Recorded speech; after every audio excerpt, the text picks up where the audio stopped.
তাৰ 20টা মৌলৰ যোজনা মৌলৰেখাৰ সৰল উপায়টো হৈছে হা হি লি বে ব কা না অ প্লনি চ মে এ চি ফ সা ক্ল আ প কে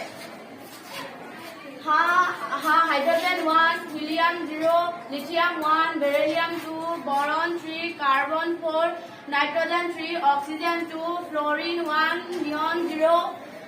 sodium 1, magnesium 2, aluminium 3, silicon 4, phosphorus 3, sulphur 2, chlorine 1, argon 0, potassium 1, calcium 2। प्रथम 20টা মৌলৰ যোজনা কাণৰ কলিদ্বাৰা মনত ৰাখিব পাৰো হা হি লি বে ব কা না অ প্লনি চ মে এ চি সা ক্ল